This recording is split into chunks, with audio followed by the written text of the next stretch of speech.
This is the best of VOCM Open Line with Brian Callahan. Let's go right to line number one. And Jeff, you're on the air. Good day.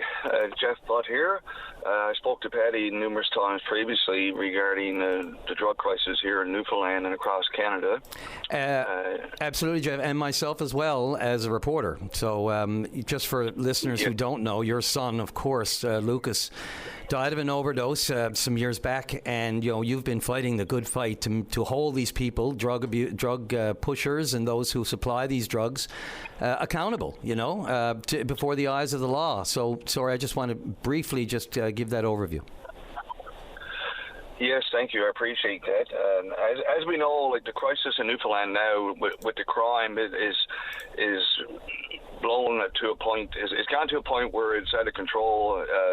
You hear of calls every day of people armed robberies and theft and break and enters and whatnot.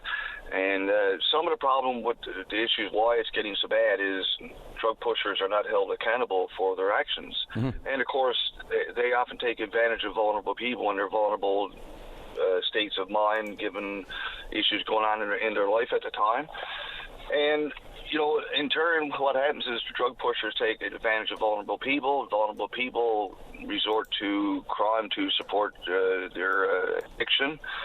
And it just goes on from there. And, we can trace back most of the crime to the drug problem. And I'm trying to make a difference by circulating a petition to have drug pushers held accountable for their actions. The petition itself is related to amending the Controlled Drugs and Substance Act, which is way outdated. It's outdated by probably about 30 years. It doesn't reflect the issues we're dealing with in society right now, with issues of mixtures of different types of drugs, fentanyl, and people given drugs that they're not even looking to get if they're addicted. If, for instance, they're looking for cocaine, they end up with a mixture of what happened to my son, for instance, the equivalent of 3 Oxycontins in his system.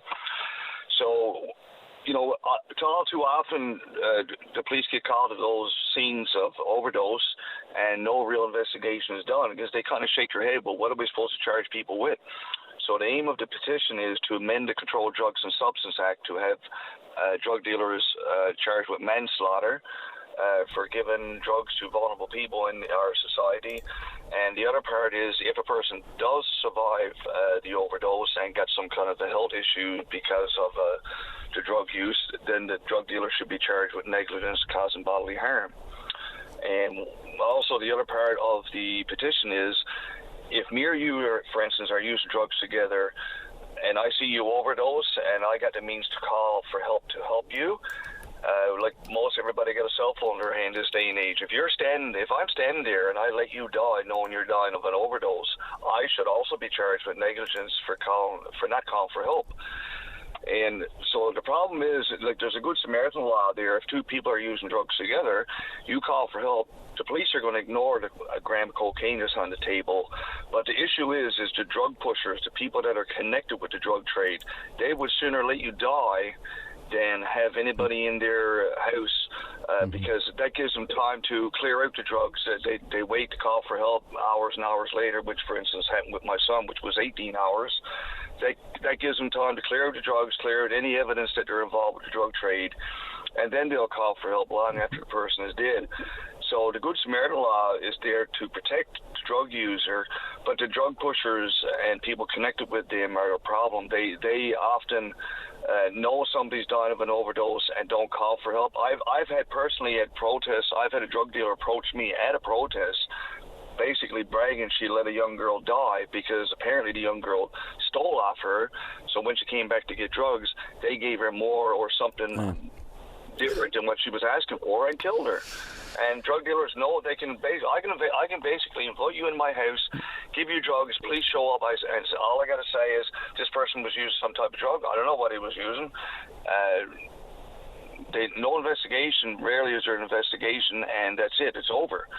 So I'm looking to change that, even how the police operate and how they investigate those deaths.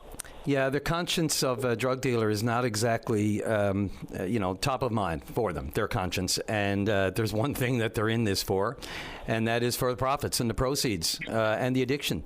And I know that, we have this case right now before the courts, Jeff, as you know, which you have spoken out about in support of, obviously, this young man, Zachary Mulrooney, not only charged with doing this exact thing that you're talking about was done to your son, but did it again while he was on bail.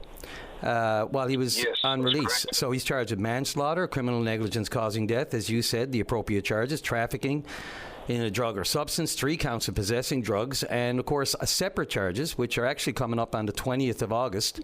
The separate charges of actually doing the same thing while he was out, knowing that he's accused of, for all intents and purposes, taking the life of 14-year-old Axel Martin.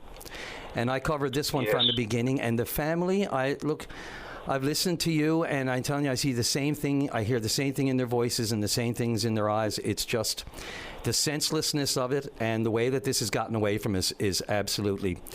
Anyway, more about your petition. Jeff, tell me more about it and how it's related and, how it dovetails on the fact that there have been charges recently laid on this front. Yes, there have been charges under what I call the generic manslaughter charges under the criminal code. Right. But similar to drinking and driving, if I get aboard with you knowing you're drunk, you kill me, you're still going to be charged with manslaughter. So that was introduced newly a number of years ago that you could be charged with manslaughter for, if you kill someone during drinking and driving. So I'm looking to have the category actually put in under the Controlled Drugs and Substance Act so it reflects dealing with the problem of the drug crisis. So, our RNC, I commend them. I talked on Open Line before. I commend them for taking that step to charge the person for manslaughter for killing a young boy. And it seems like municipal enforcement or police officers across the country are taking the step to do that. Ontario, they charge numerous people with manslaughter, but for some reason RCMP hasn't stepped up to the plate yet to start doing that. It's mostly provincial police that's been doing it. Our RNC here in Newfoundland, that is the first time ever that a case of manslaughter has been brought forward. But I'm looking to change that and how they investigate those cases because, like I say, quite often it's plain out murder. Like they purposely murder them. If the person owes them money or whatnot, or if they done them dirty, they think they'll just kill them. And the police show up and say, "Oh well, it's just another overdose. That's it. No investigation, basically." And that's got to change. And this petition, if anybody's interested in signing the petition, it has to be signed in person. You can get copies from me online. I've circulated it through Facebook. You can print it off on there, or you can contact me through justiceforlucaslethbridge@outlook.com. And the 4 is the number 4, not FOR. They can contact me and I can send a PDF file and they can put their signature on it and mail it to me after. Or they can do what other people across Canada is already doing, contact me, get the PDF file, collect signatures, and mail it to me. So I have numerous people here in my own area that's collecting signatures for me. I'm collecting signatures. There are numerous people across Canada that's called me and was aware of the petition, thanked me, or sorry, not called me, but contacted me through email, requesting copies of the petition. So they're also collecting signatures across Canada right now. And this is something that everybody's got to get on board with. Everybody's complaining about break-in enters and theft and armed robberies and stuff. But if you get to the root of the problem is drug pushers taking advantage of vulnerable people. Most people don't get up in the morning and decide to take drugs. There's usually some underlying issue how they started off taking drugs. Either they're impaired already at a party and someone passes it to them, or they're going through life traumas.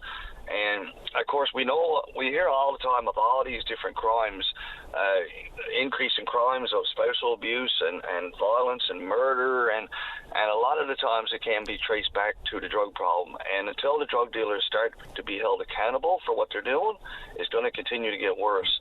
And this petition is an important step into changing the way they look after those drug pushers to make sure that they do not harm other people and release the people back out right after, like for instance, Mr. Mulrooney was released and still continuing on doing what he's doing. these releases of people that are killing people is crazy. It's outrageous, and that's something else got to be changed. There's a lot of different factors, a lot of things got to be changed to deal with the drug crisis, but this is just one of them. If I could get people to sign this petition, you might not be able to do anything individually as a person, but you can help me change the law to have drug dealers held accountable. Yeah, Jeff, it must have been incredibly galling for the family of Axel Martin to see the accused in that case go out and do the same thing while on release. And look, Jeff, I got culture just thinking about it. It pisses me off to the point, like, what the hell is happening here? Why are these people allowed to continue on doing what they're doing? And yeah, I just want to say as well, like, it takes an incredible amount of fortitude and strength to turn the kind of grief you have gone through into the kind of advocacy you've created here. And this petition, I mean, the detail of it, people need to go online, as you said, and I'll give you another shot there just to tell people where they can see it. But the detail in here, and hopefully the wave of support that you've triggered, and I mean, you can only imagine how many families across this country are in this boat and feel this way. So, incredible amount of credit to you for turning that kind of grief into this kind of advocacy. I don't know how many people. I don't know if I'd have the strength to do it. So good on you for that. But again, my sincerest sympathy for what you're going through with your son. Thank you. I'm hoping I can at least save lives of other people, and this petition, it's a big part to do that and deter anybody from thinking about selling drugs. If I'm a young person and I'm thinking about selling drugs to supply my own use, it would certainly deter me. If I thought I was going to go to jail for 25 years for an overdose, I think twice before even selling to support my own addiction. Absolutely. Jeff, one more time, availability of the petition for people who want to sign.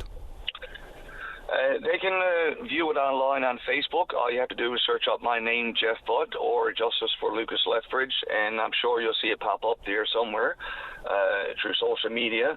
You can actually print it off directly from Facebook if you just print off the picture of it, or preferably email me directly through justiceforlucaslethbridge@outlook.com, and I will send you a PDF file, and you can sign it and send it back with just your own one signature, or you can do what many people are doing, help me collect signatures, and when you get enough, send it to me. I will contact you after with my address. And later on in September, when the House of Commons reopens, I have a member of Parliament that's going to submit the petition, and hopefully with support of all politicians. Doesn't matter what side you're on. This is something that everybody should be on board with. Doesn't matter if you're NDP, Liberal, PC. Mm-hmm. That's out the window to me. As an individual politician, everybody should be on board with this. Should be out, that whole political stuff should be out the window on a lot of issues that we're dealing with these days. There's just no time. It should be. That's why a lot of people, a lot of things don't get accomplished, because one comes up with an idea and the other one don't agree with it just because it's the opposite party. That's bullshit that has to be put aside for the better of our communities. Hear, hear. Jeff, thanks for this. Good luck with all of your efforts, and we'll be keeping an eye on this as it turns into September and before the House of Commons. Thank you very much. Thank you. I appreciate your time. This is the best of VOCM Open Line. And welcome back to the program. Let's go right to line number 1. And welcome to the program, Marodi Adeboyaga, a St. John's High School student at St. Bon's, actually. Welcome to the program. Hello. How are you? I'm great. Thanks for making time. The note that we got, the information that I saw on this, on your accomplishment, to say the least. So you have been chosen as Canada's sole representative at the 2026 Stockholm Junior Water Prize in Sweden. And my understanding, that's one of the leading international competitions for youth water research around the world. And this is everything to do with your interest and your accomplishments. Marodi, tell me a little bit about, first of all, what is the Junior Water Prize? So the Stockholm Junior Water Prize is a competition held by the Sweden International Water Institute. And it is the largest youth water conference ever. So I'm going to be going and competing to represent Canada with my project. And there's 3 prizes. There's the People's Choice Awards, which is what I'm here for you to discuss about. There's first place and then there's second place. Yeah, so there's a public voting component to this. But before we get to that, so basically you've just tell me a little bit about your research and how autonomous robots play into research and artificial intelligence, computer vision and everything else that comes with research into water. And of course, this has a lot to do with the environment, of course, and the plastics that we see in the water that just boggle the mind sometimes of how we have polluted our water resource over the years. But what is your research and your work mostly focused on? So for my research, I decided to tackle the issue that water is too dirty in our communities, and I developed Aquatics. It's an autonomous robot and uses AI to pilot itself and locate plastic, and it uses magnetic nanoparticles to pick plastics out of water. The main goal is that since it uses magnetic nanoparticles, if you use a net to try to drag plastic out of water, all the little fish that get caught in it would die. But by using magnetic nanoparticles, I can pick only plastics out of water. So it's more selective than nets. Yeah, so it doesn't literally take the whole baby with the bathwater. It leaves the ecosystem in a better place. Exactly. Wow. So there is a public voting component now to the other side of this. So you've been chosen as Canada's representative here. But tell me about the International People's Choice Award. So for International People's Choice Awards, each representative does their best with their delegation to try to get as many votes as possible. Each year, almost over 55,000 votes come in, and Canada has never won a People's Choice Award. So I'd like to make this the first year that Canada has won this award, which is why I'm calling you today. Which would make you the first Newfoundlander to win the award, if I'm not mistaken.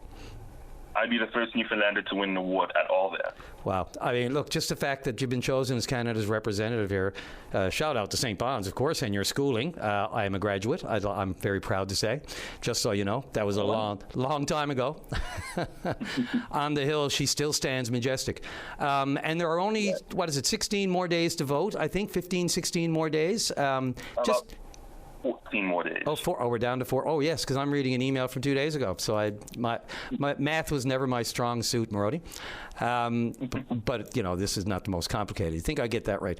So, how can people vote? Where do they go? And, for more information, because it's not just about ticking the box. It's about reading up on it and understanding what you're voting for and who you're voting for, although we know you're the best candidate without looking at the others. So how do people go and vote for you? So if anyone wants to vote, the best way to do it is that the link's a bit long, so you can go on Google or whatever internet browser you have, and I would search up Stockholm Junior Water Prize vote. And it will be taken to a page, and you'll be able to see all the projects that there are to vote for.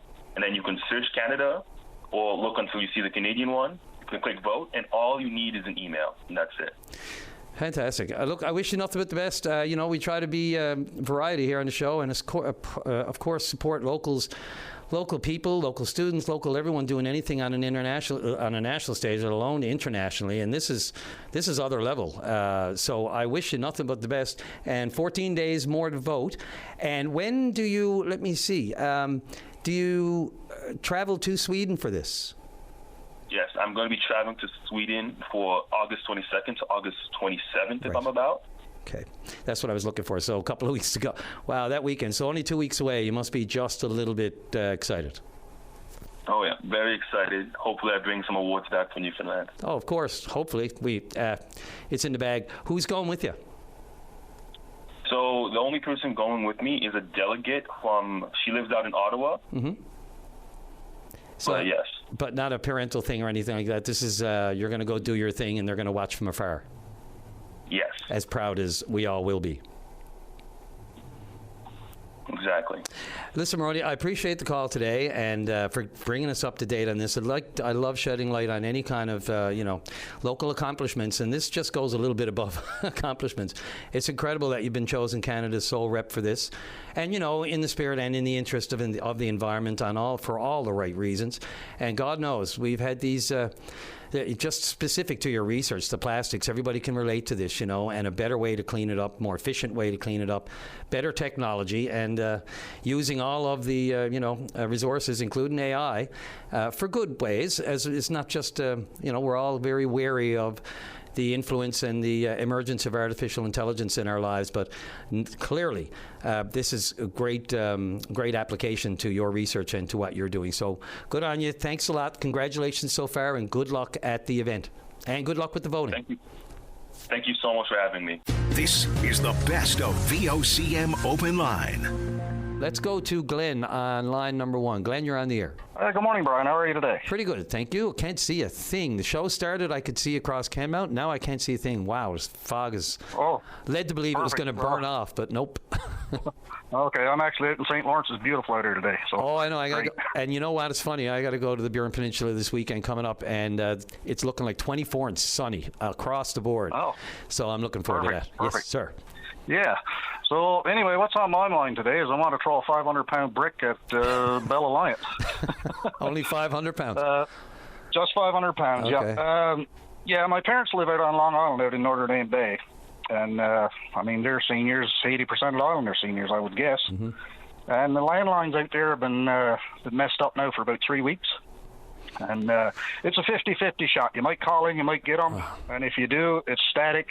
It cuts off, then you got to come. They'll try to call you back. Might take 10 minutes, might take a half hour to get a line again. You know. Jeez. And for my parents, that's the only communication they have to get out is a landline. And to me, that's a life-threatening situation. Absolutely. You know? I mean, they got no way to call for a fire department or call for an ambulance or anything like that, or even call for whatever reason. You know. So it's yep. Yeah, go ahead. I was just going to say, so it's hard to keep track of, how strong the signals are and how good, solid, and reliable the landlines are in various parts of the province. We know landlines are going the way of the dodo. They really, I think, when they include it in your package for a fee, and they just say, it's actually free, it's in your package, but, up the cost elsewhere. They're really trying to push people away from the landline, strictly because of the infrastructure absolutely. And the cost and the expense, obviously what it is. And, some people want to hold on to that, obviously. My mom still has her landline. And well, I mean, they would drop the landline in an instant if cell phone would work there. That's the other thing. That's the problem, That's the right? problem. So if you're going to take one away, please ensure the other option is still reliable. Exactly, but what disturbs me the most is, this has been ongoing for 3 weeks, and people are calling. They say, "Oh yeah, we're aware. We're coming down Monday. We're coming down Wednesday." Nobody ever shows up. Nothing changes. It's like they don't care. They just don't care at all. When the towers burned down in St. John's the other day, they were probably fixing them before the fire department got out of there. But 100 people out on Long Island don't matter. It's as far as I'm concerned. Well, Glenn, right? It's a reality of business. The more people that you're servicing, the more important that sector of your business is to you, because that's where your money is, absolutely. right? I mean, arguably they'll be the first. They'd never say it out, the quiet stuff out loud, but I mean, they're not making a lot of money off the landlines, and who have them, and the responsibility that they do or either don't or do have to keep some level of that as whether you want to call it a backup.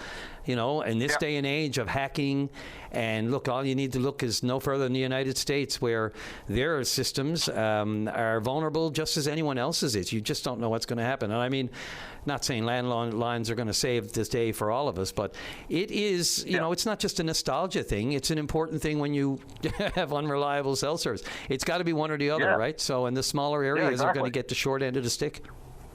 Oh, yes, absolutely. Yeah, and it's happening in real time, too, like I said, and plus, they're paying a ridiculous amount of money, like $107 a month for a landline. I mean, come on, that is crazy. Just for the landline. You can get just for the landline. And every couple of months, we're putting $2 on. We're putting $3 on to make service better. We're not seeing it. No, they're investing somewhere, but just not there.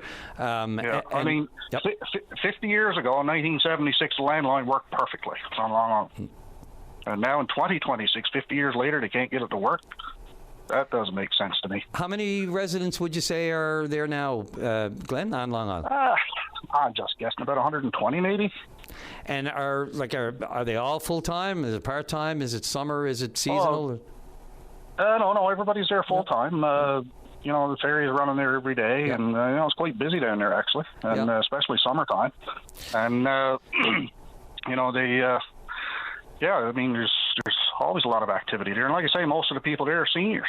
you know, all retired, and like I said, my dad, he's 90, and I mean, they want to be able to have contact with the outside world, you know. Yeah, and look, no, putting a cell phone in their hands is not the most comfortable thing. They'll never say it, but you know, I mean, you know. Now in the meantime, they do have a cell phone. Yep. You know, for when they go off the island and stuff like that, but it doesn't work where they are. You got to drive up across the island to use it, you know.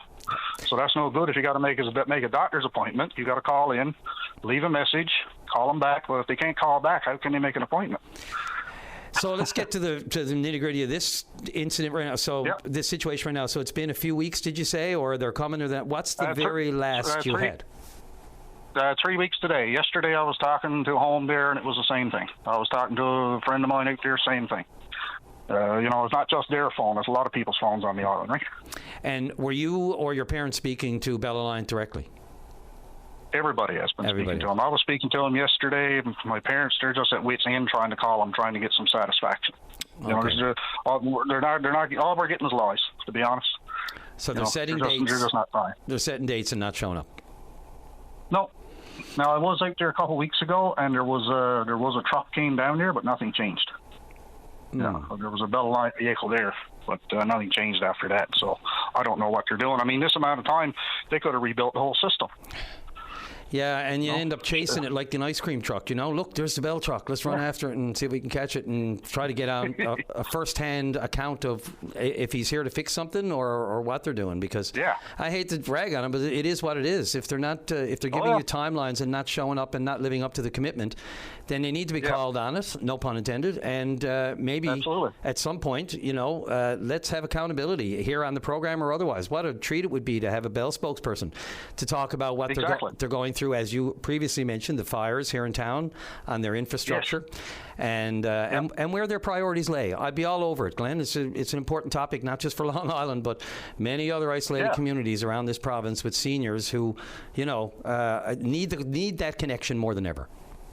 Absolutely, and I mean, you know, I mean, the thing about it is they got a monopoly on it, so there's no choices. You got no options. Yeah, you know, you're left with no options whatsoever in that area. So they can't even lean on the competition card, right?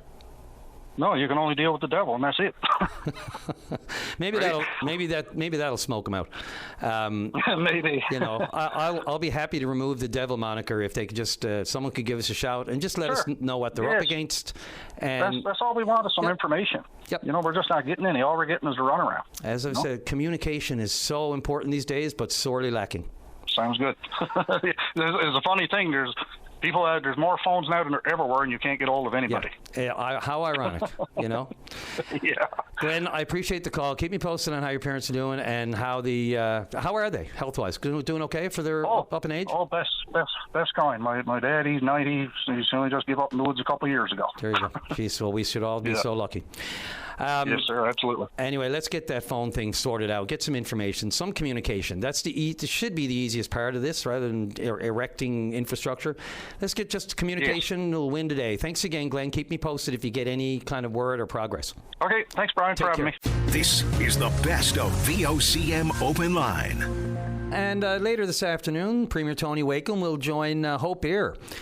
What a great organization. To celebrate 40 years of the incredible work, contributions they've made, you know, helping people with serious illnesses and life-saving medical care in this province and elsewhere, of course, over the years. 40 years. It's incredible. So joining us right now is Jacqueline Sullivan, the Hope Air Director for Atlantic Canada. Good morning, Jacqueline. Welcome to the show. Big day. Good morning. Yeah, thanks for having me. More than welcome to. Thanks very much. I just mentioned off the top a tiny summary of what Hope Air does, but why don't you give us a better full-bodied picture of this?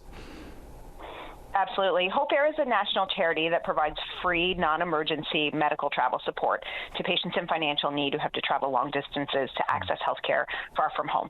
So imagine yourself a low-income individual earning maybe $30,000 a year. You live in Happy Valley, Goose Bay. You find out that you need medical travel that can only be provided in St. John's. Or you're living in St. John's. You find out you need medical travel or medical services that can only be provided in Toronto. You know, specialty services are often centralized in Canada. You have to travel to get, you know, high quality care with any specialty medical condition. But that travel for many people is simply not accessible and affordable. And they can turn to Hope Air in that situation. If you have an insured medical appointment that requires travel of more than 4 hours, Hope Air is there to book and arrange all logistics for flights up to 5 nights, hotel, meal vouchers, and Uber vouchers to eligible patients who qualify for our services. Wow. And so 40 years being celebrated today. Tell us all about what's going to happen this afternoon. I've seen quite a lengthy itinerary. Lots of people are going to be on hand. I can only imagine the more people with influence and that's something they can contribute and help here will all be there. What's going to happen? Yeah, so this right now we're celebrating, or we're in the middle of what we call the Give Hope Wings expedition. So this is an expedition run by volunteer pilots who volunteer their time.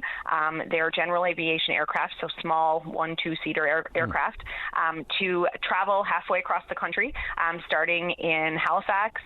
They're on their way, en route, touching down in Deer Lake this morning, and then going to land in St. John's this afternoon. And then following up that stop, we'll be going to Goose Bay, Happy Valley Goose Bay. Then they'll travel back through Quebec and finish in Sudbury. And this expedition is a fundraising expedition. These pilots actually have a website, givehopewings.ca, where people can contribute to the expedition and follow along on their aircraft. But they also touch down in every community, and we do different events in different communities throughout the expedition to raise awareness about Hope Air and its services. So today the event is being held, it's a barbecue being held by Copa 97, a local aviation group of pilots who are hosting the Give Hope Wings pilots. And at that event, we actually have Premier Tony Wakeham and Minister Layla Evans attending, and we're going to be honoring them with a patron award, actually, for their support and partnership of Hope Air over the last sort of year and a half. We've designated 40 organizations that have uniquely contributed to Hope Air over the 40 years of its lifetime. And Newfoundland and Labrador is an incredibly important market for Hope Air. It's the spiritual birthplace of Hope Air. Our founding story involves our founders wanting to support people from St. John's who had to travel to Toronto for care, and were driving or taking the bus, and they thought there had to be a better way, and from that, Hope Air was born. So having the opportunity for this expedition to be coming to Newfoundland and Labrador, this event today, a community event in Goose Bay on Monday, to celebrate our 40th anniversary is something we're really, really excited about. So how many planes and pilots will actually be flying in today for this today? So there are 12 planes, I believe, scheduled to land here today. There are 15 throughout the expedition at different points throughout the expedition, but I think there'll be 12 here today. And they'll also be traveling to Goose Bay as well. So that event in Goose Bay will be an open to the public event to encourage the community to come out. Happy Valley Goose Bay is the #1 community that Hope Air supports in Newfoundland and Labrador, and it's actually in the top 10 of all communities we support in the country. Wow. So really excited for our pilots to go up there. We're having a public event at the Woodward Aviation hangar at the airport from 11 till 2. I'll be there. Minister Layla Evans will be there. One of our pilots will speak. People have a chance to see the aircraft and meet the pilots, learn more about Hope Air. We're giving away free ice cream and 2 tickets anywhere PAL flies. So, really hoping to get people out again 11 to 2 at the Goose Bay Airport on Monday. Yeah, and I mean, look, you mentioned like the sort of the home of Hope Air where it was launched and that sort of thing, and rightly so, given the travel. We all know, right? The arduous nature of trying to get off the island for care, when we need to. Everything can't be provided here. We understand that, different types of procedures. But Hope Air was just a godsend when it was launched. And, just to put numbers, some of your numbers, like in last year alone, almost 3,400 medical travel arrangements for residents of 100 communities in Newfoundland and Labrador alone. And that was more than 50% over the previous year. I don't know how you're doing it these days, with all of the challenges with travel and, fuel costs even, so you have to have a lot of people step up to the plate here, don't you? Absolutely, yeah, and that's why expeditions like this, fundraising events where people get involved and help us raise funds to support the work that we do are essential. This mission, this expedition is on track to earn hopefully $400,000 to support our programs across the country. But here in Newfoundland and Labrador, that demand that you just mentioned is continuing to go up. So our services in Newfoundland and Labrador over the last 4 years have quadrupled. Since 2022, we're delivering now 4 times the number of travelers arrangements than we did just a few short years ago. And this year, in the first, 3,400 travel arrangements last year. In the first 6 months of this year, that's gone up by 74% over the same period last year. So continuing to grow, and we can only meet that demand with, the support of partners, donors, corporations, foundations. We have a good partnership right now, a pilot partnership with the provincial government's medical transportation and assistance program. That's a pilot. We're hoping that will become solidified. But we're supporting, probably on track to support over 1,000 patient and escort trips, well over probably 4,000 medical travel arrangements this year. Yeah, pilots being the operative word here this morning, whether it's the pilot program or the pilots that are flying the planes. And I can only imagine with the Premier and the Health Minister, I'd be shocked if they weren't there, because they are probably the most appreciative, or two of the most appreciative people for the work you do, and to supplement the care that the provincial government does. We all know the budget for the province and healthcare, almost half of it. So listen, this is great. There's a full media blitz on this today, and I look forward to seeing some of the visuals as opposed to just the audios on the show here this morning. So good luck with everything this afternoon, and thank you on behalf of everybody, especially those who have availed of Hope Air, for everything you do. Thanks, Jacqueline. Thank you so much. Thanks for helping spread the word. This is the best of VOCM Open Line. And welcome back to the show. The topics are far and varied and wide today, I'll tell you. And so if you're into a bit of disco under the stars, this next call is for you. Kim Shipp, you're on the air. Good morning. Hi, Kim. Thanks for being available to take a call and to respond to a call and to this PSA that you sent us. Caught my attention for sure, for obvious reasons. No doubt. Why don't you tell us all about what's happening at the Geo Centre this Friday from 5:30 to 7 and then 8 to 10. Well, I guess all evening. All evening, yeah. We're having a dance party up at Geo Centre. We're trying out a silent disco, which we hear are super fun, and we know that everyone loves Dance Under the Planets up at the Geo Centre. And so tomorrow night we are hosting a kids and teen dance party between 5:30 and 7, and then a 19 plus with a cash bar from 8 till 10. That's fantastic. So is this the first run of this? It sounds familiar. Did you do this last year? No, they've done it at the Breezeway, and I don't know too many other places in town that have done it. But for people who are cruisers, or if you travel elsewhere, the National History Museum in the UK, they sell out. They do it about 5 or 6 times a year, and all tickets sell out in January for the whole year. And so we thought it'd be kind of fun to try here. So just try to put this in perspective or explain this to people. So you put on a pair of wireless headphones. Choose your favorite, as you say, beats spun by Shane the DJ, and hit the dance floor. Sort of in your own world, but around everyone. That's right. So so Shane's a local DJ who's fabulous, and he'll be here, and so you can crank the volume, you can keep it low, so it's kind of a choose your own adventure, and hang out with your friends and dance the night away. Under the stars, of course. If anyone's ever stars and planets, of course. If you've been down there before, you look up and it's just a different feel altogether. It's such an incredible atmosphere, experience really in the Geo Centre. Really is. I think I mentioned this before. I was there for a wedding on Halloween once. And everybody was dressed up, and I'll never forget it. And people who were there know what I'm talking about, but I'll get into all the reasons for it. But it was a one-of-a-kind experience. It was at the Geo Centre, so that combined with Halloween, and combined with the atmosphere and the stars in the sky and the roof and the ceiling, it's just an incredible experience. And this is great. So you'll have a youth dance beforehand, 5:30 to 7. That's right. And then 8 to 10, you open the bar for 19 and over. I tell you, I have a feeling this is going to be a smashing success. I suspect it will be too. We're really looking forward to it. Yeah. Okay. So tomorrow night at the Geo Centre, and what is it? $10 across the board, is it? Yep. It is. Yes. 10 plus tax. Yep. And is it just you get the tickets there, or is there? Yeah, you can show up at the door, or if you want to get tickets in advance, you can find them on our website. At what's the best website for just the Geo Centre? Google or? Yeah, geocenter.ca. Perfect.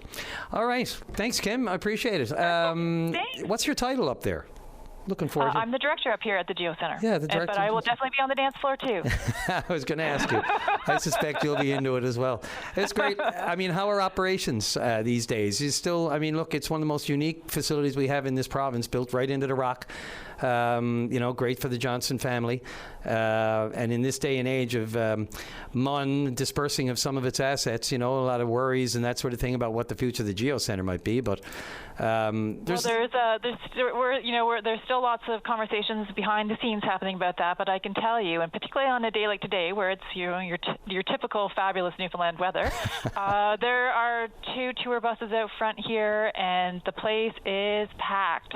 And I have to say, back to your comments about the amazing atmosphere here, it's so fun to be downstairs on the floor when visitors arrive for the first time and hear them gasp when they look up and just see what a special place we have here. So 2026 season's going really well, really busy. That is so good to hear. Great to hear. As you said, we can have fog, but we can also have a great time to Geo Centre.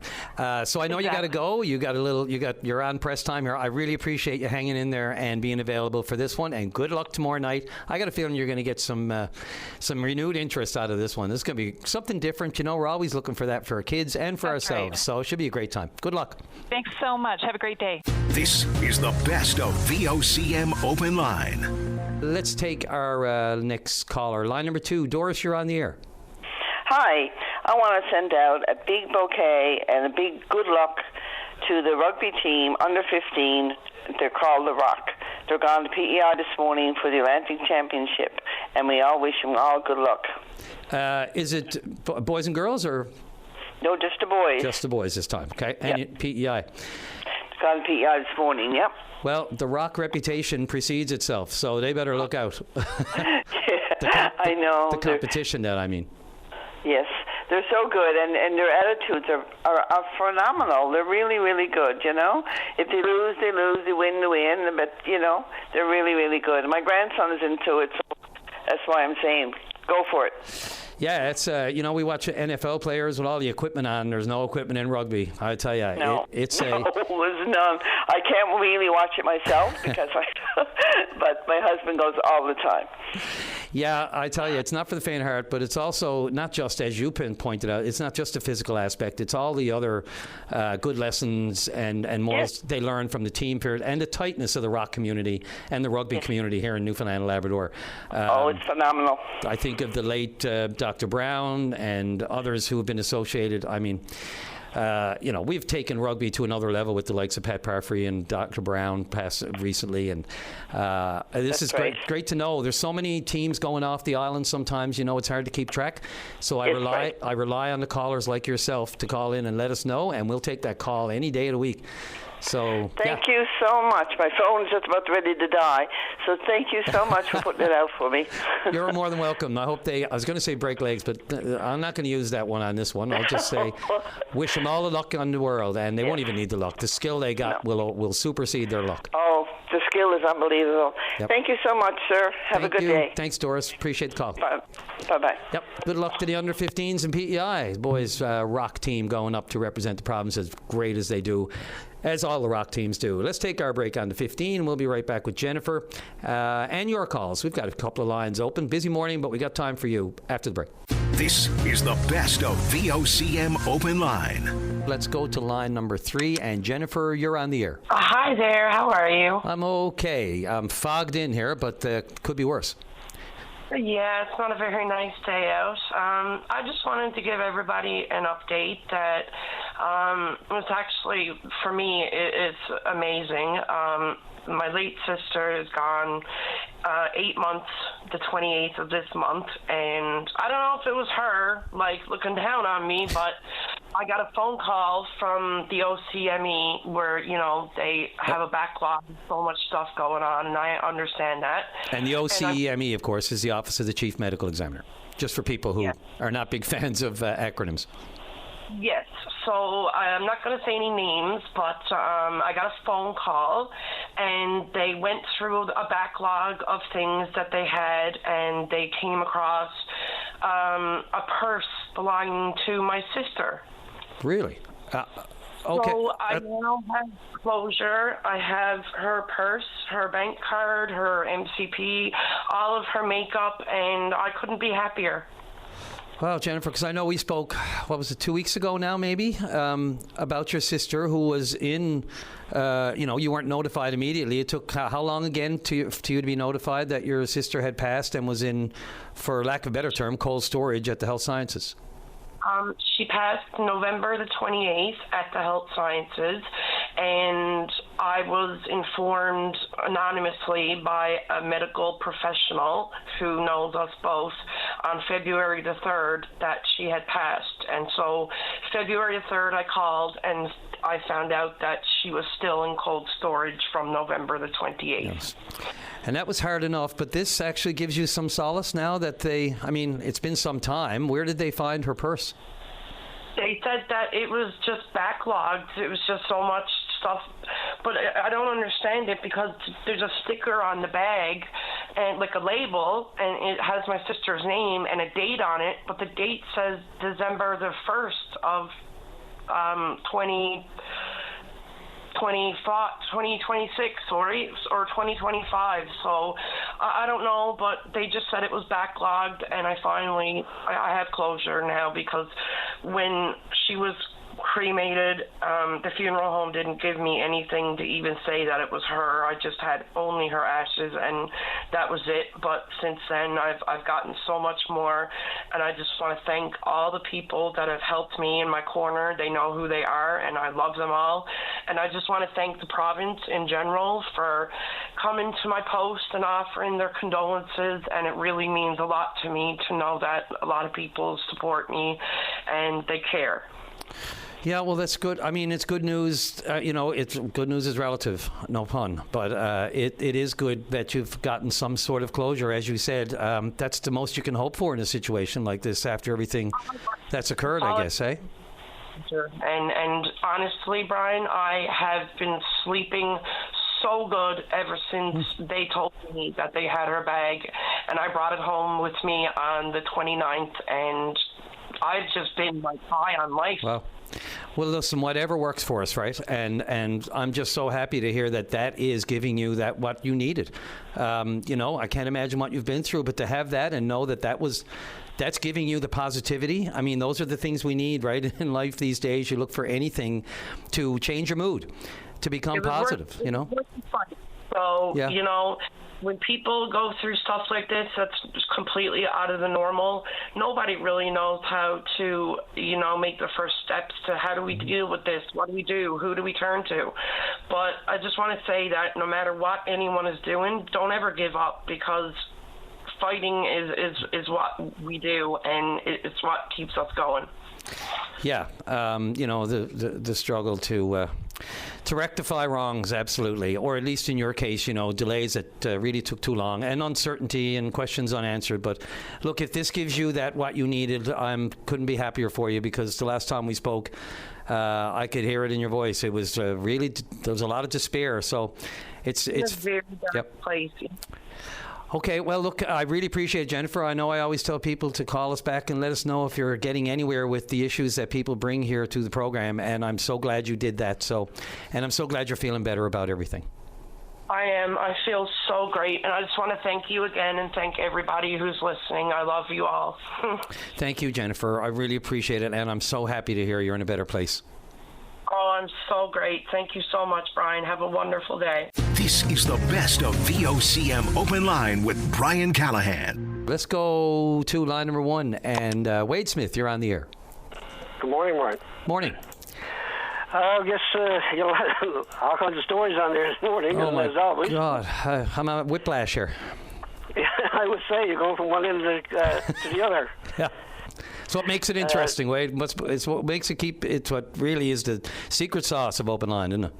Oh, for sure. I've been talking to Patty and Linda for over the years about a lot of things, but mostly the ambulance industry. And yeah, I tell you, we built over the last 25 years. We put a lot into trying to build an ambulance system that was safe, responsible, something that the public could rely on. And in 2024, when then Health Minister Tom Osborne decided to turn it over to NL Health Services, well, we knew all about the problems that we were having in Metro and trying to operate that system. So it was very surprising to see that they were going to let the same management team that couldn't operate Metro take over the whole province. So it was only until lately after that then we start seeing the truth of that, and that was the problems with all kinds of different things that were happening. And what made me get involved really was just after that happened. I don't know if you can recall the accident that happened at Tim Hortons in Whitburn here. I do, yeah. A person that I know very well, an EMR, actually stopped in to get a coffee, was there when it happened, and tended the scene. 45 minutes later, an ambulance showed up from Brigus. So I said, that doesn't make sense, because when I was talking to the person, I said, the Whitburn ambulance was parked by the clinic, right? So shortly after that, a good buddy of mine, who's RN, he called me. He said, I waited 50 minutes for an ambulance, he said. I said, so what's going on? So anyway, through ATIPs and everything else, I found out that what was actually happening. There was, over the months since then, there's been months where there's 8 and 10 shifts not covered. The ambulance is parked out by the door, no staff. There's times then there was 4 ambulances there at one time before 2024, and now there's only 1 ambulance here. And so they created a new base in Dildo. So that base in Dildo, which is publicly funded by the taxpayers, at over $11,000 a month. There's times down there where there's 6 and 8 shifts, no staff, no ambulance parked. And I started wondering, why is this happening? So, being an inquisitive person, knowing the industry like I do, I've been in EMS since 1975. And you had your own ambulance service, right? Smith's Ambulance. Yes. Yeah. And so I started making some inquiries. Like, why is this happening? I mean, why is the staff leaving? A lot of people were leaving. Recruitment was down. Well, I know why recruitment was down, because we have this national exam now that at the first of it, when Newfoundland first joined, we were 60-70% failure rate in it. We were getting very little out of our 24, 26 classes from 4 or 5 different institutions. So through the ATIPs, I found out that NL Health Services, well, the same people that had managed it, and now they were, of course, Medivie Blue Cross was supposed to come in with this enormous contract, which they usually provide with every province in Nova Scotia, New Brunswick, places like that. They use a system called dynamic deployment. So what that means is that the heavier areas where ambulance is required, then they move an ambulance from one area and put it in there. So it's like a string, but at the end of the day, the end of the string is not covered. So when I ATIP'd it, they sent me 4 or 5 different links.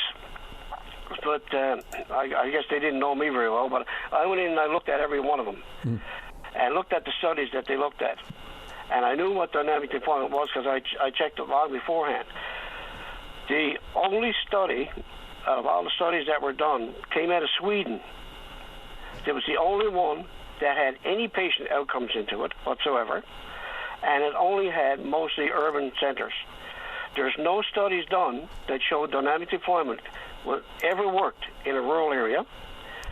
There is no patient outcomes ever done on any of these studies. What these studies did show was that it creates poor morale, fatigue, and long response times.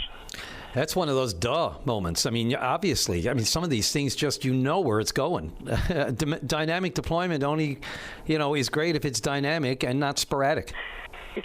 But that's the reason why there's people leaving the industry, and there's people not going into classes anymore because they're seeing what's happening here.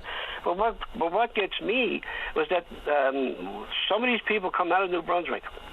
In New Brunswick, the LMAs, which are MHAs here, the ambulance associations and others got involved and said, boys, enough is enough.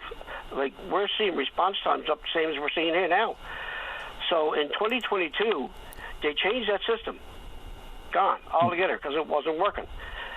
The first year that they changed that system, the response rates went up by 92%. The second year was 96%. They were getting better. They were getting staffing coming back in. They were making improvements. So my question is, and I'm after writing the minister, I'm after emailing the minister, the premier, the whole. My question is, why are we doing something that has proven not to work in a province even like New Brunswick? So why are we doing it? Have they acknowledged your correspondence, and have they answered that question? No. But see, the thing is, though, what you got to remember is that when someone like me writes into the minister who knows this operation, I can operate this with my eyes closed. Mm-hmm. But the problem is, my emails are not going to get to the minister because there's someone intervening, and they're not letting her see it. And do you know that for sure, or I'm on open line today? If somebody doesn't do something with this ambulance industry, we're headed for bad outcomes. There's people. A buddy of mine told me that they were doing CPR on a guy up on the West Coast for over an hour when an ambulance showed up. There's one person, he said, a friend of his had abdominal pain. They put him in a car and went to Port Basque Hospital. They found out there was 4 ambulances parked. No one available to respond. So when you look at our healthcare system, I mean, all these beautiful things that we're doing at the health science and all these changes that we're making and all this, but our healthcare system is very, very entangled. If one of it is like a chain, if one of it is weak or failing, the whole thing drops. Yeah. And mostly, Wade, I don't need to tell you, it's the resources. I mean, I'm with you. The question is always asked by us and everyone else when there are announcements such as the refurbishment, the changes done at the health sciences, which look great. There's no question. It's all about reducing the wait times. There's people sitting in the waiting rooms, and on and on and on it goes. But the resources are always the question. Do we have the staffing for this? Do we have the staff for that? And do we have the staff for ambulances? If there's 4 sitting empty, probably not. And I remember that crash at Whitburn. I mean, she went right, not just through the front, but right into the front counter. And it's just, it was just amazing that never happened there. Did you say someone was waiting an hour, having CPR for an hour, waiting for an ambulance? Yes, yeah. And I can tell you one even, do you know that one that happened at Whitburn there not that long ago? The bad accident there. On the road or on the... Yes, on the road. Yes, it was near the motorhome, right by the overpass here. Right by the overpass, yeah. Yeah, and someone died. So, I mean, I was listening to the news meeting, they saying paramedics pronounced the person dead on scene. So I done some checking, and I found out that there's 2 EMRs showed up from a community, Hearthstone, this is 45 minutes away. No ambulance in Whitburn. No ambulance in Dillo. So we're already ambulances, and so I checked that. Matter of fact, I sent an ATIP in on that, and I wanted to know if the ambulance was redeployed. So to say, sent to St. John's or CBS or whatever, which, of course, we know don't work. Who covers it? How far are they? What is the level of training? The answer that I got back in the ATIPs, the matrix are not covered. Like, how can it not be covered? We got AVLs on every ambulance in the province. Every radio transmission, every phone call is all recorded. Everything is recorded. So how do you not know where the ambulance is to? So if you don't know where the ambulance is to, there's something failing. Absolutely. Location. And I mean, the single integrated, integrating the air services and the ground ambulance service was supposed to be I don't say the be all and end all, but it was supposed to smooth things out, made it more manageable, improve communication, improve the location of where they are and when they have to be, where they need to be, when they need to be there. All of those things were supposed to follow. Maybe it's still in the growing pains. I don't know. You would know better than me being on the ground with it, but that was supposed to solve a lot of the problems here. But, for an accident like that and in a rural area, but God knows, Whitburn, that stretch of road that going through there, just anecdotally, I would say there should be something stationed there all the time. I don't mean to make light of it, but, when we think about it, I don't need to tell you, or Jamie Budden, There's a good many accidents on this highway. I can tell you that over my long paramedic term here. But what gets me is I also checked on this contract, and I asked for the contract. I got a heavy redacted one. And when I checked on the contract, that contract is not even going to be signed until April 1st, 2027. That contract's not even signed. So I said, what are we doing? Who's managing our ambulance system? Well, it's supposed to be an NLHS. Yeah, it's supposed to be. Newfoundland Labrador Health Services. Yep. Look, Wade, only because of the time, we could talk about this, and we should more often and longer. But I'm beyond a break. Yeah, I know that. This is something that can take up your whole program, really. And the frustration you're having with getting, it's suggesting that, staff are interrupting and redirecting your emails away from the minister. That's about the worst thing you can do, because few people know, have good knowledge of the system and the flaws and the problems, what's working, what's not, than you. So, someone who's operated a service, has been involved with this, and an outspoken advocate for it. I mean, you know what you're talking about. I can't imagine we can't just put those heads together and figure this out. It's just very frustrating. I can only imagine. I talked to the Premier on the campaign trail, and I told him, I said, yes, I know the ambulance industry, but I said, but you can't fix it if you don't have the right people there. It cannot be fixed. You can't give it to somebody who doesn't know about the industry, who hasn't been involved in this industry, and simply poor management. I mean, it's got to change. And there's not going to be no different with the new health sciences. I mean, we told them 20 years ago, if you want to free up the beds instead of the wait times in the hospitals, the first thing you got to do, you got the new hub there, create 30 or 40 beds where you can move patients upstairs into these beds, and you'll free up your emergency room. That was 20 years ago, and we're still talking about it. Loud and clear, Wade. I got you. I'll leave it with you. Yeah, it's unfortunate. I mean, look, hey, we're limited, obviously. We have a 3-hour show, but look, other people want to talk to you too. Yeah, but it's also dicey. I just want to make sure you get the point across and that sort of thing. And people email and ask why, longer than. But it is what it is. It's a show with time constraints. But look, loud and clear. Let me know if you get any kind of communication or correspondence that just lets you know that they're listening. Okay, no problem. Appreciate it. Brian, thanks, Wade. This is the best of VOCM Open Line. Let's go to line number 2, which is not open, and there is a caller on the line. That's the leader of the New Democratic Party for Newfoundland and Labrador and the NDP MHA for St. John Centre. Jim Dinn, you're on the air. Hi, Brian. Thank you for having me on. More than welcome. Nice to have you.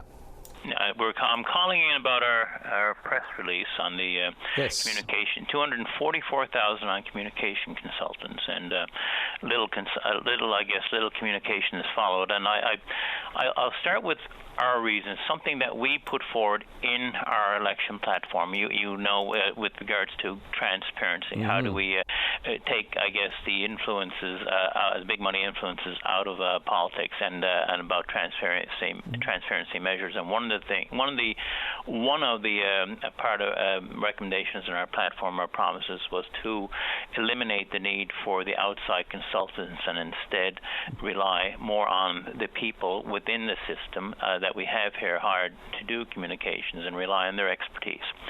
But maybe I do want to talk, a little bit about the interesting reaction of the Premier to this press release. But I'm hoping, if I can, tie to your previous caller, Wade Smith, and what he saw as some of the major problems and where government's focus should be. But it's interesting. In a statement, the Premier called it a fake concern regarding our release. I'm thinking how very Trump-like of him to say this. I'm waiting for the next shoe to drop, which is fake news. But I'll go back to something June 2024, and at the time, the Premier, then the leader of the official opposition, was heavily critical, scathing of the province's 171,000 partnership with the UK soccer team. And it's interesting here that he slammed the provincial government. He said that very clearly we have here in Newfoundland and Labrador a homelessness problem, and seniors can't afford their medications. And then went on to say that how we now find out that we're spending $171,000 to sponsor a Tier 4 soccer team. Mr. Wakeham then went on to say it's ridiculous, outlandish, shows the total disrespect for the people of Newfoundland and Labrador who are struggling to make ends meet. So I guess here's it in the context. I just listened to Wade Smith talk about the ambulance system, and it's a life or death situation, something that we know was supposed to be fixed or well on the way to be fixed, yet we've spent I guess, $244,000 on consultants. We paid another $275,000 out of MCP, and I guess what I'm looking at, where's the, if this is going to have value to people who are struggling here, whether it's with the cost of living or having an ambulance when they need it, where's the benefit, I guess, of all of this? In having these consultants, there's got to be, I guess, some benefit to the people that he answers to, which would be the electorate. But at the same time, I'm looking at what Mr. Smith made point that there's no staff shifts are not covered. We've talked about ourselves about the need for recruitment and retention. We just didn't think when we were talking about it, we weren't talking about high-priced advisors. We were talking about frontline workers, which is where this government needs to focus and to be answerable. At the time, Minister Byrne called Mr. Wakem's comments or concerns false criticisms. And here we have the same person now using similar words to describe our concerns. But ultimately, I guess there is an issue of transparency here. The Premier needs to be on the air to answer the concerns that Mr. Smith brought up. He needs to be able to not just simply send out press statements, but to be on air and to be able and to be open to the questions that you or any other media person has about some of the real difficulties that are there. And that's the gist of really where we are going with this, is that it's you can't turn around, be critical. You can't be critical of a government at one time because of their use of consultants and so on and so forth, and their promotion, and then say in the same breath, well, that's the normal part of a government business, and Mr. Din knows this. This government did promise to do things differently, and yet they're following the same, I guess, playbook that their predecessors are following. So there's a little bit of hypocrisy here as well. Oh, just a little, Jim. Yeah, you're absolutely right. Look, it's very much the similar processes as we've seen previous governments.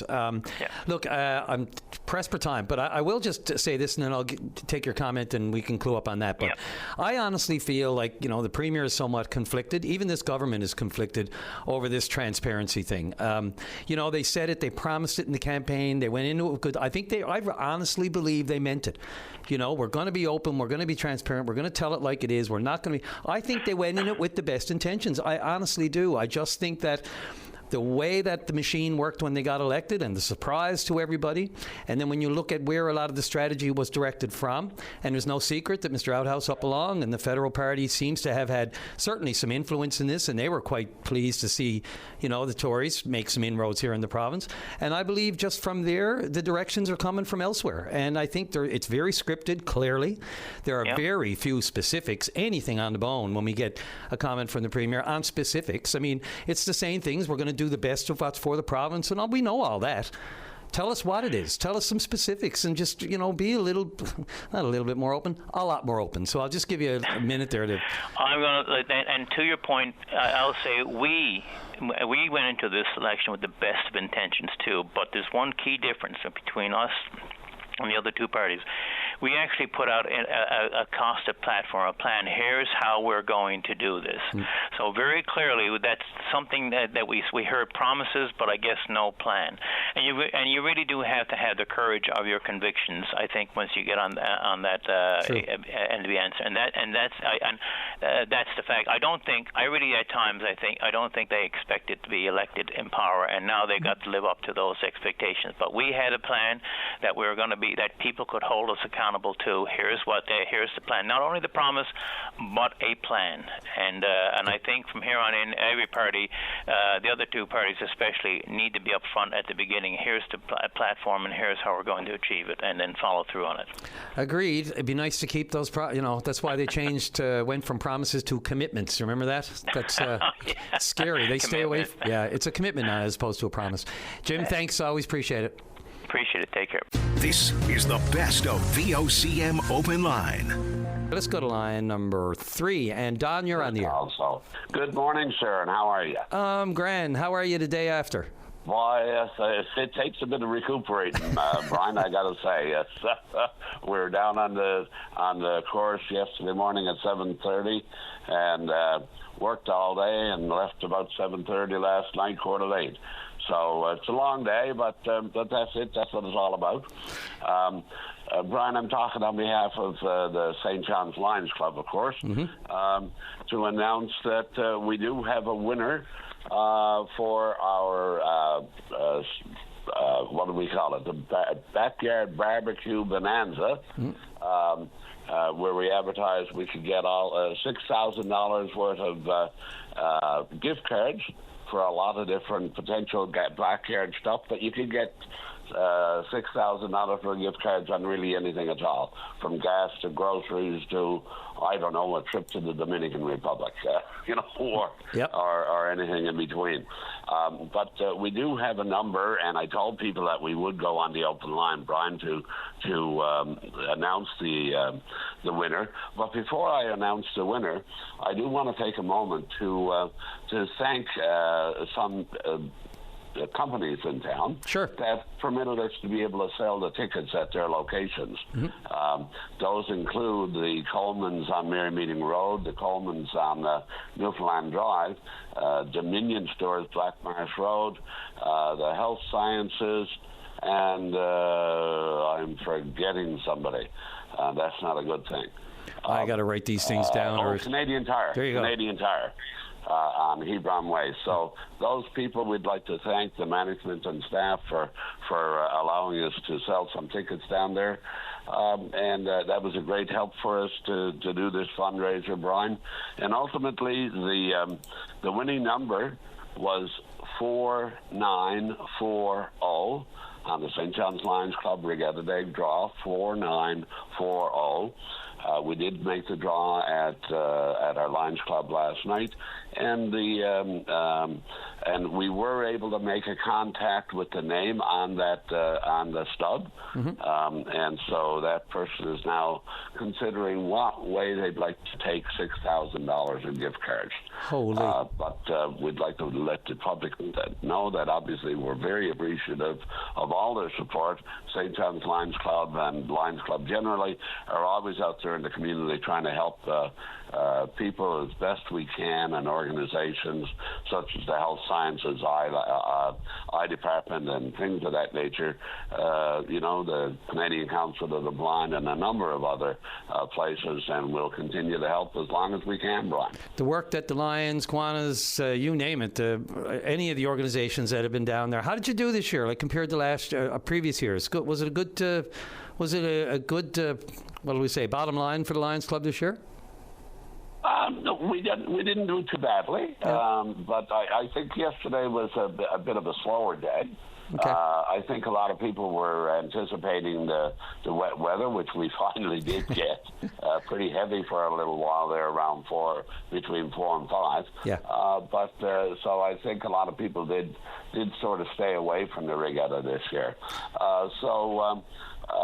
The crowds were a little bit lighter than they usually are, but all in all, the St. John's Lions Club, we did make a few dollars for profit, and of course that money will be going right back into the community to serve the many causes and people that we do usually help throughout the year, Brian. Fantastic. Yep. It's unfortunate. The weather, boy, is everything for Regatta Day. Did you get caught in the deluge the night before? I know around 9 o'clock or so, 9:30 on Tuesday night. It came down in buckets. We were selling tickets down at the course on Tuesday evening, Regatta Eve. And we started selling at about 6:30, I think it was.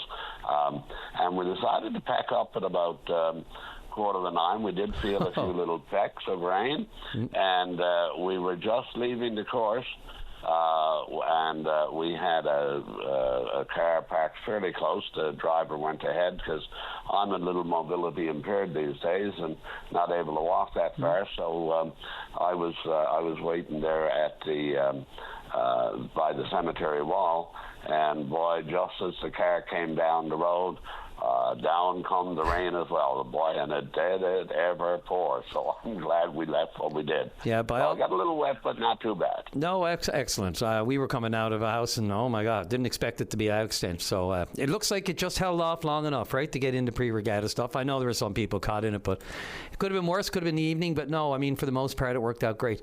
Durham, timing was everything. Don, thanks everything for your timing, especially with the regatta. Hey, bye. Whether it's on the course or in the weather. So, thanks for this. Congratulations to your winner. $6,000 in gift cards. That won't go astray, that's for sure. So, congratulations to that winner, and great work with the Lions. Thanks again for everything you do. Brian, thanks so very much, and thank you to all the people that supported us in this cause.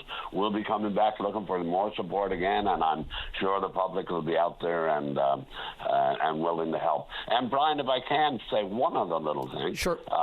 The Lions are always there supporting the blind and visually impaired. And the children's camp for the blind, that's happening this week at the Lion Max Sims Memorial Camp. And we'd like to wish all those kids and the parents and everything and the staff a very happy, successful weekend camp out at the Lions Max Sims Memorial Camp.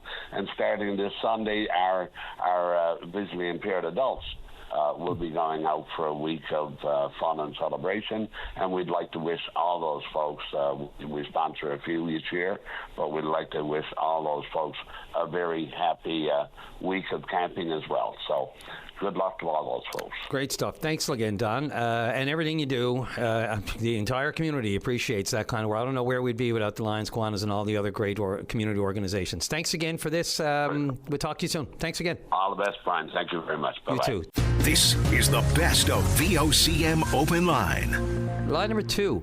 And Rick, you're on the air. How are you, Brian? Pretty good. Pretty good. You're on the road? You there, Rick? It sounds like he's mobile and probably in and out of reception. Let's give him a sec. Rick, can you hear me at all? Okay. Yeah, we'll put Rick on hold just for a moment. Where are we going? Go to line number 3, and Jeffrey, you're on the air. Hello, Brian. How are you? I'm pretty good, thank you. Thanks for asking. Well, just a quick. I'm a first-time caller. Wonderful. Listener. Welcome to the show. Wonderful. I haven't heard you only when you fill in substitutes back in the day for Patty. Yeah. But call on a couple things, Brian, that I'm concerned about. I don't know if you've got the message on a single vehicle accident on Bell Alden last week or so. Did you? A single vehicle. Was a pickup truck involved? Was this at the airstrip? Yes, at the airstrip. Yep. There's no more details surfaced on that, and I'm kind of curious because I'm fairly acquainted to the people of that family and that man that passed. I know him very well, and now where people know that I know them, they're sending pictures to me. This man that died in that truck, he did not die in that truck accident. He died on his mother's front doorstep because he was nearly beat to death. I have pictures. I don't know if the police have pictures or anything anymore because all it said was a single vehicle accident. And there was end of story, no more news. You're absolutely right. Now, I'm getting videos that this taking place on his mom's doorstep. His mom is very old. His dad is in hospital that will probably not make it soon. He's dying as well, or very, very unwell. Now, a man came to their property and done this. He assaulted this man on his parents' property, right in front of his mother. And he told his mother, if you calls the police, well, you take it from there. I'm not going to word it for you. But this is what's happened. So this man that's dead, he's 58 years old. The entire family's been taken away from the mother and father over the years. This family live in the community. They're not troublemakers. They're not criminals. They're not drug addicts. They're nothing like that. They're civil people living in the community. Do you know, Jeffrey, so let me just review. So, yes, this happened on July 29th, the RCMP said. At that time, they sent out a news release. And again, I can only tell you in my years as a reporter, sometimes news releases can be more straightforward and clear than others. And this one still resonated with me much the way it did with you. I was completely befuddled by it. I couldn't make head nor tails. We were told there was no public safety issue that police were investigating. The initial report was that they were investigating a single vehicle crash, and this is the RCMP words, near the local airstrip, and they say the crash resulted in the death of one person. Now, that's the way they worded it. The information that you're telling me is the first I've heard it, and I'm not doubting or anything. I mean, obviously, in the world of criminal investigations, and until someone's actually found responsible or by the law, in the eyes of the law, it would all be alleged, and, there's a lot to be said, and we're not talking about names here, but you seem to have a lot more detail than I've heard to this point, Jeffrey. I'm just wondering, do you know if the person who is alleged to have assaulted the victim knew each other? Were they known to each other, as the RCMP would say? They don't even belong to Bellolin. On that Friday, before this death that took place of the man, this man that killed him, this is how I'm saying it now. Alleged. I'll just say alleged, yeah, for the record. Alleged, okay. Well, there's videotapes and pictures, because I have them. I have videotapes of the pictures of the man that was beaten. He was totally assaulted on his own property. And the pictures I have, and a paramedic that has spoken to me told me it was the gruesomest scene they've ever seen in a long time when they went to the scene of the accident. Did you say you have video as well, Jeffrey? Well, I have pictures, but the video is going to surface to me. I know that. There is videos of children in the back of, this is not even just a police matter. This is a child protection matter as well.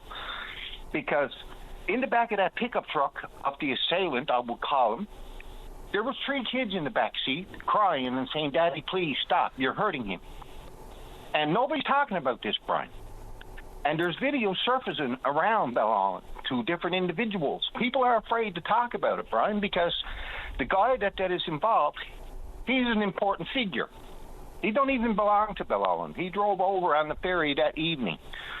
And it's over some kind of nonsense that I prefer not to go into over the and I prefer this is about as far as we should probably go. The fact that there is a lot more information and a lot more detail that you're providing, apparently firsthand, and again from what you know, and well, I won't say firsthand, you weren't there, but from what you the local knowledge that you have, this is a revelation to me. It's news to us, and I'd be curious to see if the RCMP have any more elaboration on it. Do you know, there's 1,000 questions I have here. One of the questions is, how far... I know a whole lot more, Brian, that I'm not saying, but I prefer to wait to see if the police or anybody is involved here, because children was involved here as well. So what I'm looking at, how all this went down, is the man went to this person's house.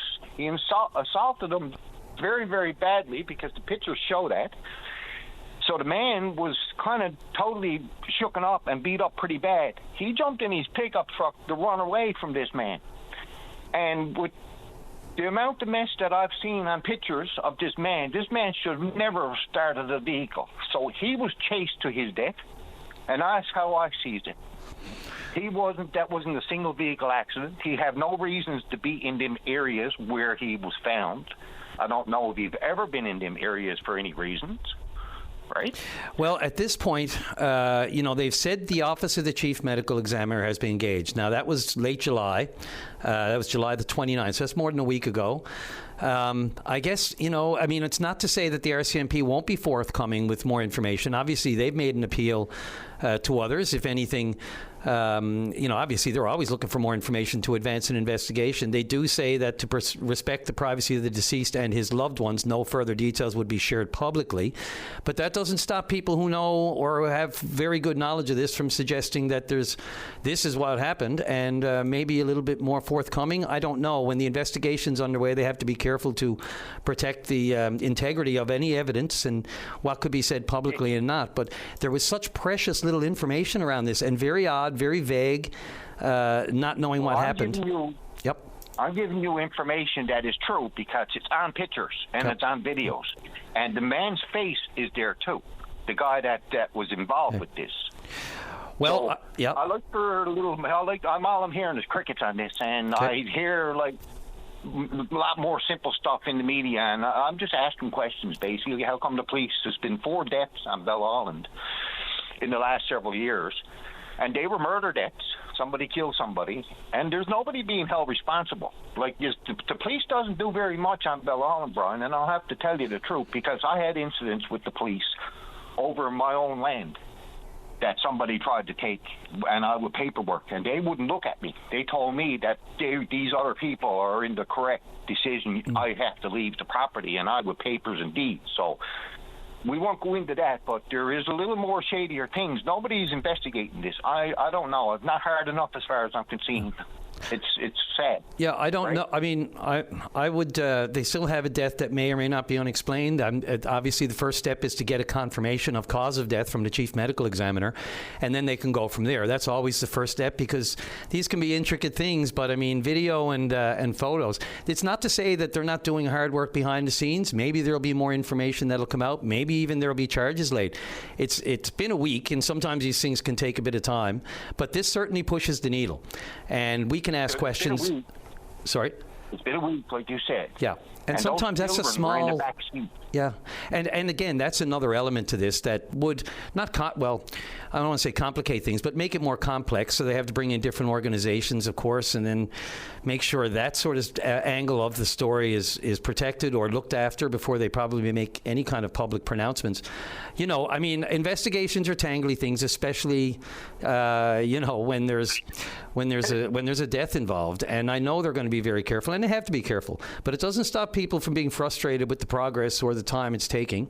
And so, I'm hearing your call today. I'm sure they are hearing your call. And I'm sure the newsroom here now, we can put in a request to the RCMP and try to just at least find out if the investigation's continuing. Is it a closed case? Are they investigating, criminal wrongdoing here? Could charges be pending? Sometimes they will say that. But right now, you're right. Pardon? It was criminal wrongdoing, and I don't hear nothing on this. A family is in mourn.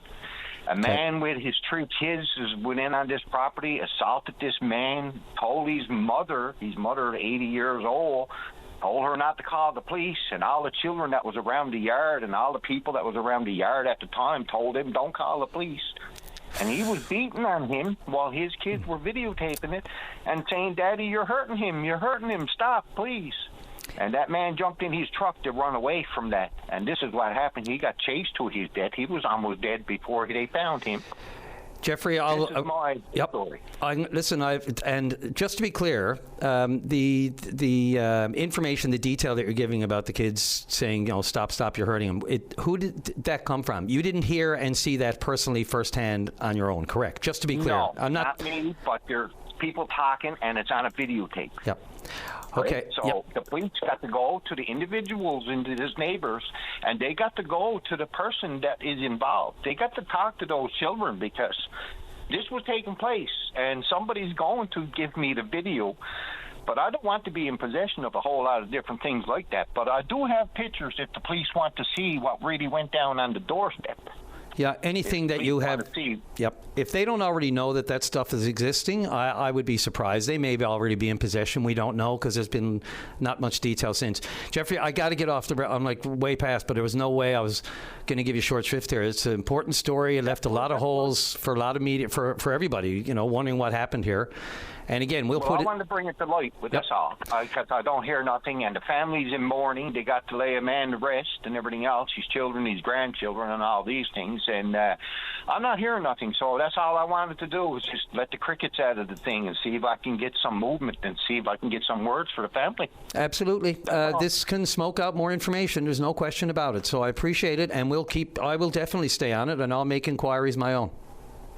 Thank you, Brian. And if you do, can you just make an announcement to somehow, in some way, so somebody could get that and understand that there is still being looked at? Absolutely. I get anything official from the RCMP, and I'll pass it on. And that's where it has to come from, ultimately. People wonder why we don't have more detail in news releases or why we don't have something on this story and that story. We can't be everywhere, and we do have to rely on the RCMP and the RNC to inform us of what's going on. So I'll do it. I'll make an inquiry, and I really appreciate your call. Okay, brother. Take care. This is the best of VOCM Open Line. Carol on line 1, you're on the air. Hi, Brian. How are you today? I'm doing great, thanks. How are you? Good.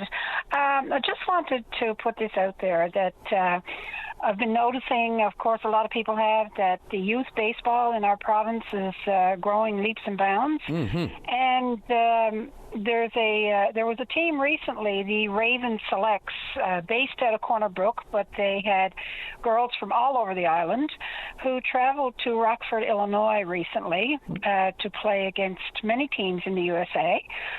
And it was an awesome experience for them.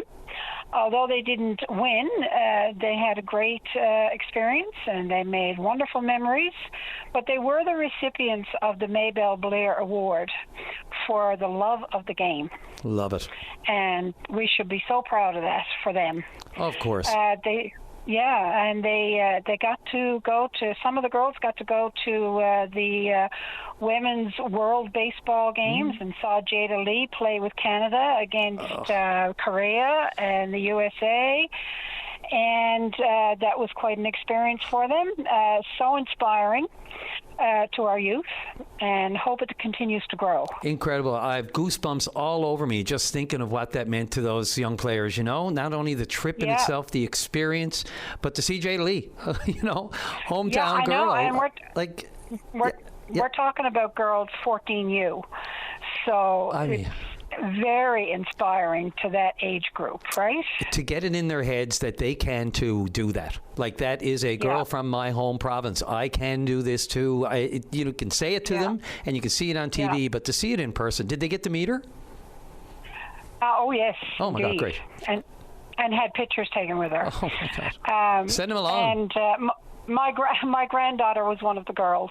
And I guess that's why I'm putting it out there, because I'm so proud of her and all of her teammates as well. I just wanted to say good luck to all the teams that are heading out to the NL Summer Games in Corner Brook this week and next week, and have lots of fun and make lots of memories. Yep, I got friends there. I have grandkids and stuff playing in the baseball. We got a couple of guys here in the building.